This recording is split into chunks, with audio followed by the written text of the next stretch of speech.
Welcome back, everybody, to a brand new edition of Getting Color right here on the BigVitoBrand.com. And I am Virtue, being joined by the man himself, none other than Big Vito LaGrasso. Hey, what's up, man? What's going on? The BIGV from the LOG, just sitting here waiting to do this great, Getting Color podcast, Virtue's No DQ review. Got it all in the shoe. Let's rock and roll, kid. I know we got a lot to talk about, a lot of topics, a lot of hot topics. Virtue, take it away. Yeah, and we got to get this thing done and put it up on Monday, hot off the press, because we got our loyal fan base that loves, telling us they love the show. And heck, every week it gives me inspiration to keep grinding this out and doing it because I have fun, Vito. This week it's going to be touch and go with these topics because they're all controversial. So some of them are, non-wrestling related, like we like to do. So let's just start with those, and we'll talk about one Conor McGregor. Did this guy already retire and come back? I know he did the boxing match with Floyd Mayweather. Right. I think he came back and had some UFC fights since. But Amanda Nunes, however you say her name, she won her match last night. And coincidentally, with the hype around her winning, Conor McGregor tweets or something on social media, "I'm retiring again." This guy likes the attention. He is a showman. What is your thoughts on this? And where will we see him? Is he going to do another boxing match? He got beat up by Floyd Mayweather pretty good in that boxing match. I mean, he didn't get crushed, but he's not a boxer. What about Tyson? Tyson probably crushed him. What do you think on Conor McGregor? I think it was a publicity stunt. Obviously, they're having an issue of where he's going to fight and who's next. Obviously, when he came back, he was good. He was good to beat Cerrone. He wanted to get back in the ring in 2 months, and nothing has materialized. There are fights out there for him. I mean, I would like to see him fight Diaz again because that would be a money fight. That would be a good pay fight. He's got a couple other people who he can fight for a title. I don't know. I mean, he's all over the place. Obviously he's not in the ring, in the octagon or a boxing ring where we'd like to see him. But I mean, it's just like John Jones, and John Jones is having a lot of controversy with Dana White. Everybody's gunning at Dana White if you've been keeping up with things, and they're all accusing him of not booking them the big money fights. Well, John Jones doesn't move the needle, so I don't know what he's balking about. He's hurt his own credibility. And then when it comes to Conor McGregor, he too is coming off a tarnished reputation. So him doing this, I'm going to retire, it's old news. I want to hear about Mike Tyson coming back to fight. I'd like to see Tyson fight one of the champions. I mean, and that's just my take on the whole thing. All right. Well, and in terms of, he's a box office draw to a point, but I mean, look at with Mayweather, it was two big names, and they really treated that like a circus show. And that was boxing. That wasn't MMA. And, let's face it, McGregor is not undefeated in MMA, so that stock is gone. But we'll see. I'm sure, Vito, they always come back to do something. So you're right. This probably is a publicity stunt. And 6 months from now, he'll be unretired, ready to fight when everybody's happy and they got the right venue. People can maybe go back and watch live again, and he's got the right opponent. We will see. Now, I want to move to this topic because this is – so we have Linda Hogan saying some pretty dicey, potentially racist things on Twitter. She's Hulk Hogan's ex-wife, but still uses his name. Tony Khan, our buddy in AEW, basically the owner of it, said, "Oh, okay, you're now banned with your husband from AEW." And it's like where did this come from? Like, first of all, if you're a CEO and an owner of a company, why would you tweet that type of information? Now, Hogan's tied in with WWE, right? He's made appearances on their TV since his, he was caught on camera saying a racist remark. So, I don't even understand. This doesn't even make sense to Tony Khan unless it's a publicity stunt. So, what's your take on Linda's comments? We know what Hogan has done. He's apologized, right? I mean, again, how many apologies do you have to say to be believed by people? If Hogan was on file multiple times being a racist, and I don't know, my math says he was caught once. you know what I mean? It's like you're one strike these days. And look, I'm against racism, Vito. Everybody's equal. Right. What is your take here? Like Tony Khan, I get it with everything that's happening in our world today, with the riots and all this stuff. Is he just getting attention with that tweet? Why would an owner publicly say that on social media? Tony Khan is not a wrestling person. He is a football person. He is not savvy to the wrestling industry like the rest of us. For him to come out as an owner and say, you're not coming to my show or you're banned. Number one, who is Linda Hogan in the wrestling industry? Yeah. Okay, so that's for starters. And to say Hulk Hogan is not also invited, well, I didn't know Hulk Hogan was looking to go to one of your empty house shows. Exactly. I mean, he's still kind of in the WWE bubble. They patch things up over there. Right. So for Tony Khan to say this, it's a rookie mistake on his part, on him being young in the wrestling business and not, and just not schooled. And you just don't say things like that. You don't see Vince McMahon for everything he's going through, right? Oh, you're not allowed at my wrestling show. You sound like, come on, guys. It is not even worth addressing. Next subject. Okay. This one, we're going to kind of revert back away from wrestling for a minute. Drew Brees recently commented how he believes during the national anthem you should stand. And it's like he glossed over why Kaepernick and the crew were kneeling, right, for the protest of police brutality and all this stuff. But Drew Brees has always had really great intentions. He's never had a track record of being a problem child and being racist or anything like that. As a matter of fact, in the New Orleans community after Hurricane Katrina, he was a big contributor to help them get the city lifted again. They even won a Super Bowl. Now, he's since apologized. Of course, this is where you get, is it pro-Trump? And this is where it's crazy. Like, there's so much hate because of who's in office. What's your take on Drew Brees? He did apologize. I don't think he's racist. I think he really believes in standing up for the flag during the national anthem. I think his convictions for that were true, but maybe the timing of his comments based on what's happening in the world was ill-advised, but he's since made himself look really good with a true apology. What's your take on this? I've always liked Drew Brees. I think he's a good guy. I got to say this. If anybody who's been keeping up with my posts on Facebook, on Twitter, on, just about anything, I have not stated not one thing about this whole mess. I have not said anything about anything because I think the best way to stay out of the limelight on this is to say nothing and don't have a view. I can keep my thoughts private on what's what and keep it to myself. Or, and really, I don't talk politics. Never was.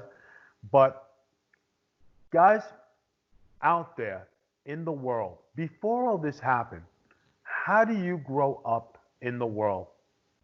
You stand up for the national anthem. And if you look at it in that way, not taking it in any other way, and I'm not taking a stance, I'm just saying, the way I was brought up, the most Americans are brought up, is to stand up for the national anthem. Now, I'm not saying I am not taking sides with anybody. But as his comment of you should stand for the national anthem, maybe he should have said the way I was brought up is that I would stand for the national anthem, period. He didn't add that, obviously. Yeah. So my take on it is Vito LaGrasso will always stand for the national anthem despite my beliefs or whatever I feel because that's the way I was raised. Really, there is no hindsight. You don't believe in this. You don't believe in that. No. I mean, if I was to give my views on the riots and the cops and this and that, then I could say everybody out there could take a shot. I've said nothing. Yeah. All I'm saying, people are raised, just about everybody, to stand for the national anthem. If that was his stance, then it was a misunderstanding. That's the way I take it.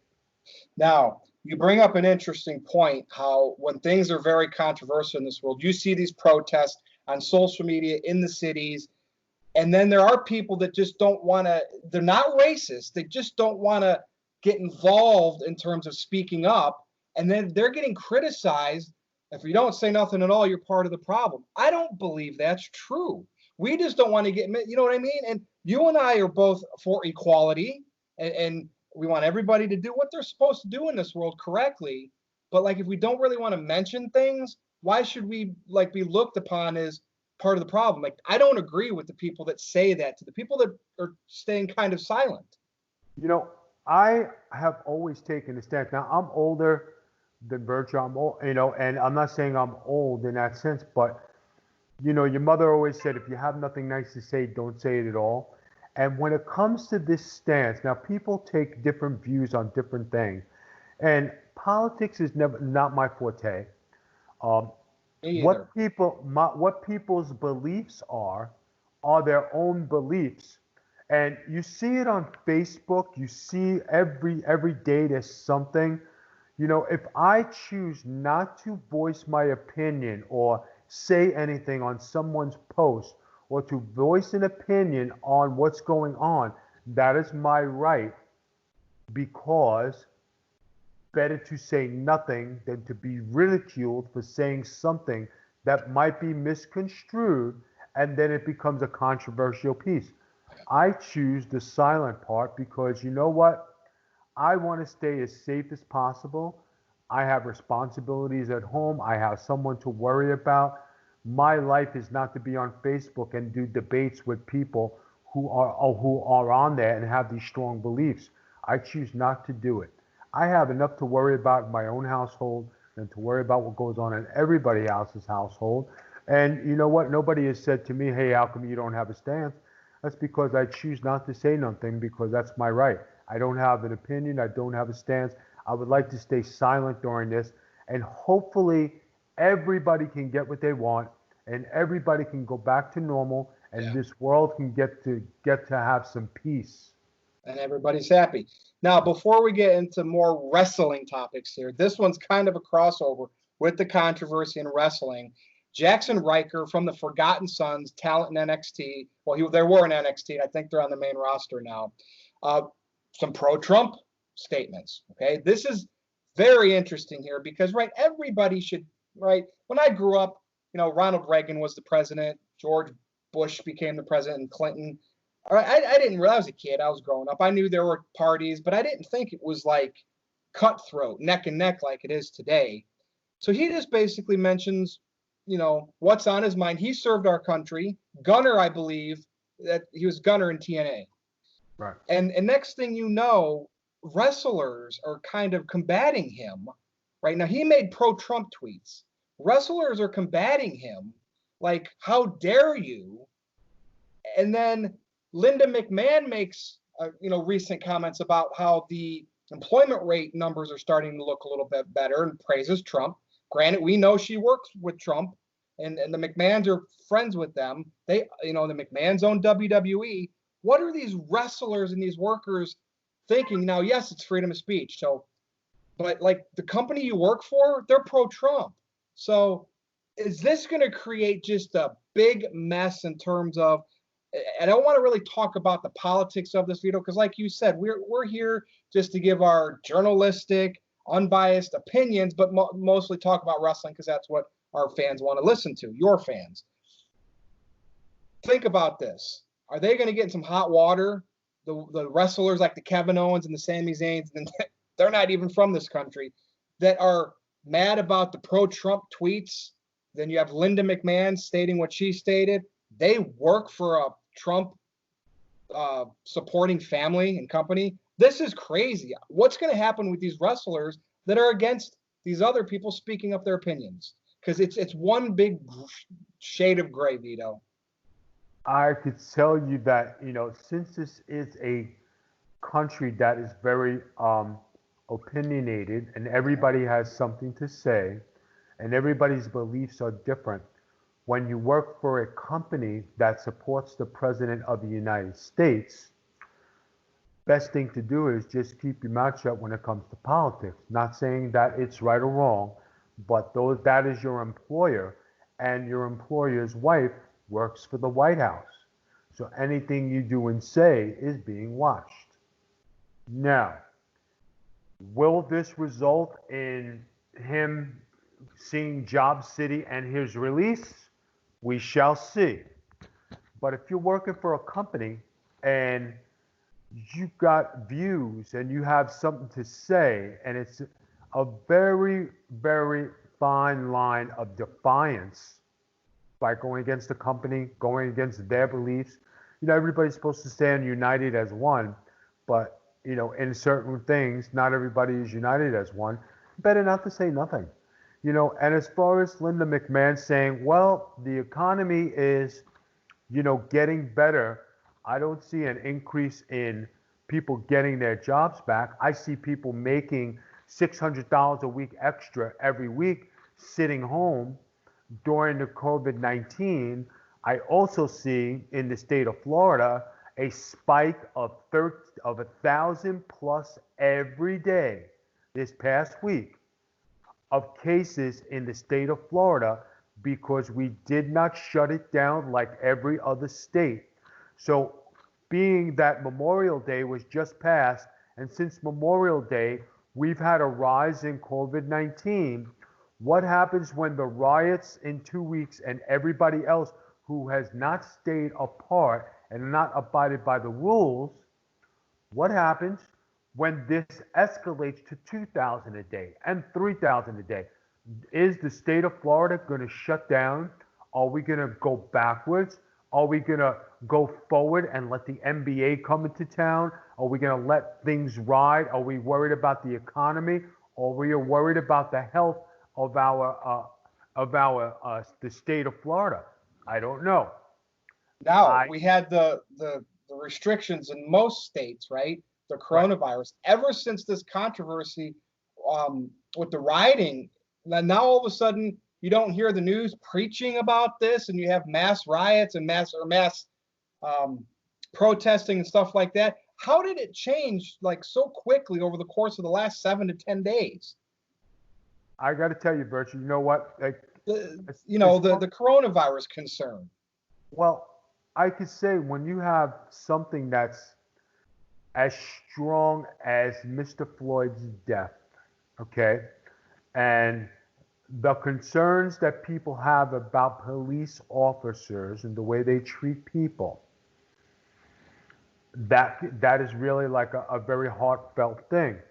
When it comes to black and white and, different colors of different skins, we all wish that everybody would get along like myself, because I don't like to see fighting. I think what happened to the gentleman is terrible. I thought the way the police officer acted was terrible. It's not that all police officers are bad.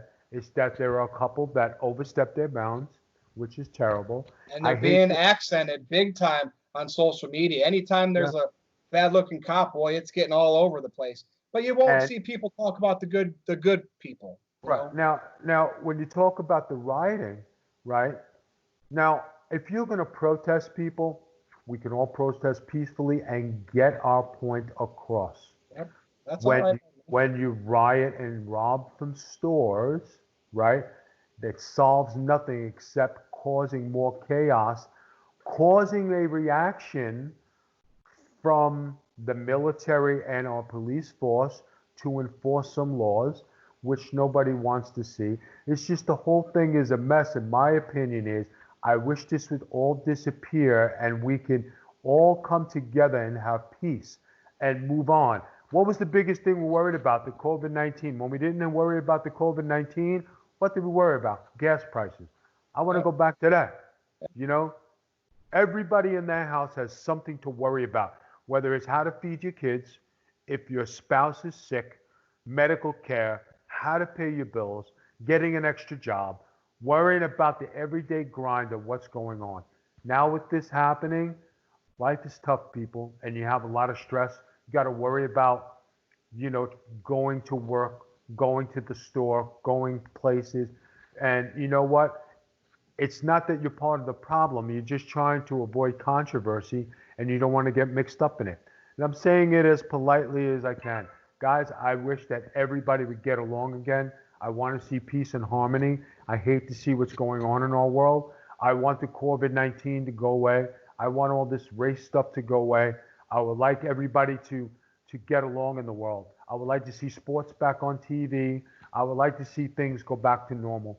And maybe with all this, people will appreciate what you have, because when it's taken away, sometimes you miss it because life wasn't that bad before this.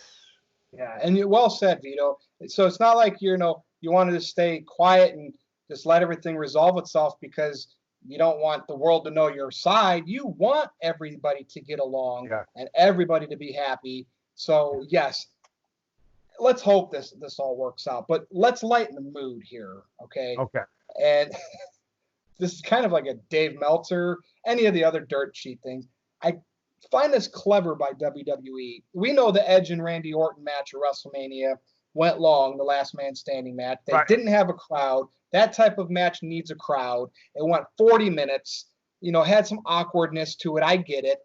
I think Meltzer gave it like a 1 star or a 0 stars, which, come on. Like, considering the circumstances, Meltzer, you shouldn't have even rated those matches. But WWE is billing their next match as the greatest wrestling match ever. And, Randy's a good wrestler, very good wrestler. Edge is a very good wrestler. It's all about getting the people to want to watch the match. You don't have to go out there, and every match doesn't have to be Steamboat and Savage. So I like that they're billing this as that, because I think it's a rib to the dirt sheets, to Dave Meltzer, who rates matches. I just want to be entertained. I want a good storyline. The fact that Orton's coming back saying, hey, Edge, you beat me in a non-wrestling, traditional wrestling match, but in a regular wrestling match, I'm better than you, especially with you being out 9 years. What's your take on this? I believe it's a rib, and I love the fact, and they don't even know it. They don't even know it. They think WWE, like Dave Meltzer, is serious, thinking this match is going to be the best match ever. I never look at a wrestling match like it has to be the best ever. What is your take on this? This is a little bit of comedy. We can kind of make fun of the dirt sheets. What do you think? We know what's funny is that everybody takes Dave Meltzer's comments to heart.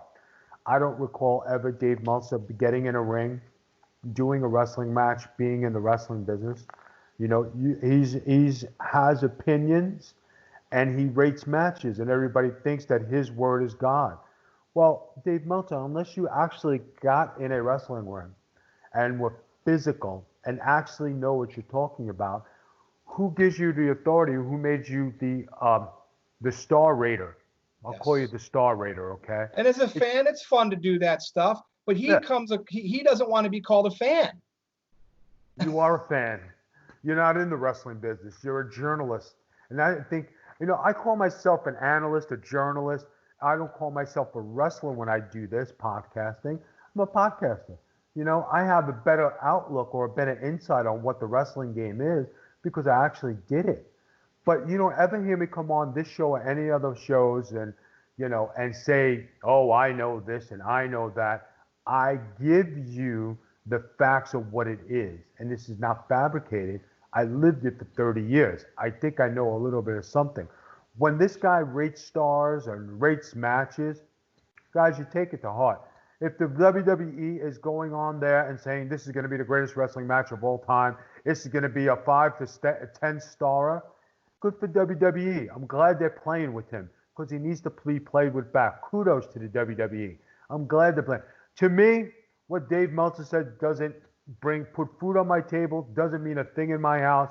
I really just don't really care. But to some other people, it's like cutthroat, And like I said, the only time I get mad is when the Meltzers, the Pritchetts, the Bischoffs, the Cornettes, and everybody else go after Vince Russo, and they're all over 50, and they talk about the same shit from 20 years ago. Guess what? Give it a rest. Guys, Dave Meltzer's not God, and if any time he ever wanted to get in a wrestling ring, I am sure the WWE, in its professional capacity, would more than welcome Dave Meltzer to get in the ring with them. And I am sure that there are some great professionals in our sport who would like to teach Dave Meltzer some wrestling moves and get him on the mat. You heard it here on Getting Color. Yeah, and again, it's Dave Meltzer, so I really don't have much more to add than that. But Dave, just say you're a fan and you're rating things from a fan's perspective, and we'll all be okay with it. All right, Vito, main event time. You brought this to the table. Now I'm going to set you up on this one. Right. It's about 6 months ago. I can't remember exactly when it was. Impact decided to have a woman, Tessa Blanchard, beat Sami Callihan. I believe we've talked about that before. And Right. she's the Impact World Champion. And where do you go from there? Now they can't have any woman beat her. It wouldn't make sense. Now, is she going to be able to compete with all the men? Was it fluky? How are they going to play it off? I believe she still has a title. I think they brought another title in with Moose. They're just doing some weird things in Impact, but they're getting some talent in Impact. I hear Impact's on the rise, but it is kind of long term, doesn't make sense. This isn't a China situation. WWE did it back then. China, though, was kind of a larger than life woman. They just the ninth wonder of the world, so she had that gimmick behind her to stand with the Right. men. But Charlotte Flair, you recently just told me Charlotte Flair's looking to mix it up with the men. Have at it with this, because China did it in the past. We can't deny it. Okay. TNA did it with, or Impact, whatever they're called these days, did it with Tessa. Where she really went from there. What is your take on Charlotte Flair? Is this to be the man because Becky's gone now? She wants to be the man like her dad. What do you think here? Guys, I got to say this. Tessa Blanchard winning the title. I mean, if it got you press and it got you some, major news and everything, hey, cool. I happened to catch a clip of Ken Shamrock, Sami Callihan, and then somebody else happened to jump in the ring. And they're talking about tough tapping out and, who's going to tap out and who's going to do anything. Now, Ken Shamrock is supposed to be the most dangerous man in the world.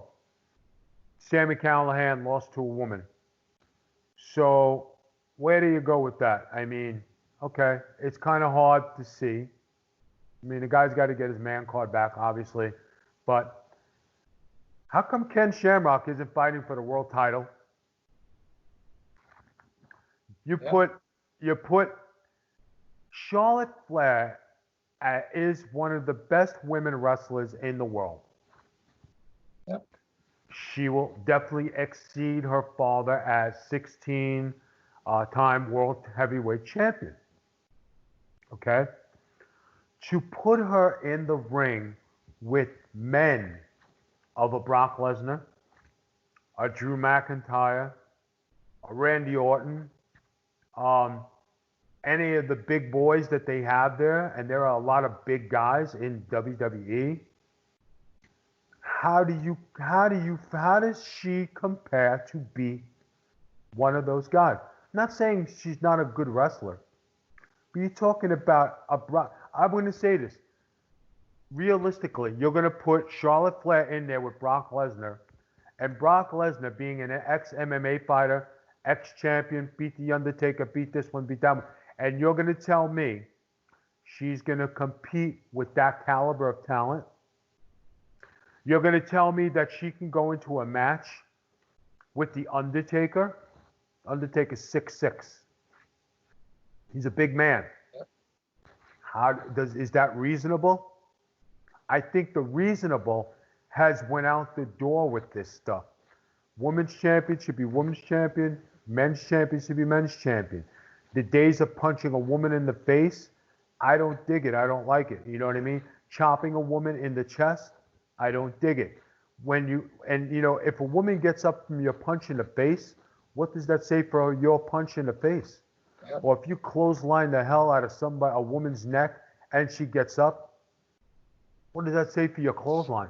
And to be fair with Chyna's run, it was kind of, when she started wrestling like Jarrett and Jericho, and it was kind of like your mid-card, kind of like a comedy thing. It turned into her being with Eddie. They did Mamacita. And then she was back wrestling women not too long after that. So it's not like WWE presented her, oh, well, women are now going to wrestle the men. And the only reason why is because it was Chyna. Then she started doing the Playboy, started looking, her tone, her body mass started coming down. She worked out in a different way, started looking more like, womanly for the Playboy stuff. And that just kind of went away. So that was like just an experiment that obviously wasn't long term. So the people that kind of use, well, it worked for China. Well, did WWE really push it like that? I think it was just more like a comedy. You know what I mean? I don't know what your take was on that back then, I but there just are people that are sensitive to that because everything that happened with Joni and she passed away. But I think that China's run when she was built more muscularly kind of fit the bill. Tessa Blanchard is 115 pounds. yeah, that's a good point. Charlotte Flair is, I think she's hitting 6 foot or 6'1". She's great. She's a great athlete. You know what I mean? But does she have the physical muscle mass to compete with a Brock Lesnar or a Drew McIntyre? I don't see it. And if you're going to put her on a lesser scale and make her, all right, would you put her in there with a Nakamura? How would Nakamura? I mean, if you think Like about it. AJ and the wrestlers, like Daniel Bryan's and people, the smaller guys. But Yeah. Nakamura is supposed to be a shoot fighter and supposed to be a badass. How do you put him in there with Charlotte Flair? Yeah. And then if you make it so where Charlotte Flair is beating these guys, then it's going to look a little goofy. Not to say she cannot handle herself, but she belongs being the best women's wrestler that you can be. You didn't say the Fabulous Moolah mix it up with George Steele. That's true. You didn't see the Fabulous Moolah saying, I want to challenge Bruno. Imagine if Fabulous Moolah challenging Bruno back in the day, title for title. I can't even imagine it. Like, is this just Charlotte spouting off at the mouth because, the man Becky is gone and what TNA and Impact did with Tessa? Is this just Charlotte trying to say, well, I can do that too? Like, what do I don't know. When you think about women's wrestling, you think of Fabulous Moolah, right? She's probably the most famous. She's a women's champion, but she was there when women wrestling was like, okay, it wasn't tits and ass, it was wrestling, right?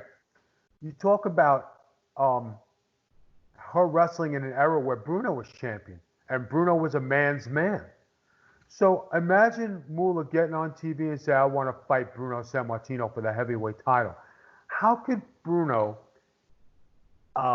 elegantly, politely, with manners, tell her, you're out of your mind. I wouldn't even entertain it. I wouldn't even get in the ring with you. And Bruno sold out the Garden, and Bruno sold out every arena. But, I mean, that's the same thing as Brock Lesnar against Charlotte Flair. I don't see it happening. I hope it doesn't see it. If it does, where the women are competing with the men in the WWE, I just throw my hat into wrestling. It's definitely a new era. My time is really past, and I haven't seen the light, and I think there really wouldn't be much to comment about after that. And that's pretty much all I wanted to talk about this week. I mean, we could talk about Aaron Rift and Nia Jax, but I mean, at this point, you got one doing his personal pictures all over the internet on how happy he is, ignoring us. And then you have Nia Jax. Oh, wait, where's Nia Jax been in the past week? I don't know. Nia Jax has gone ghost. No social media, no friggin' TikTok, no friggin' Twitter posts.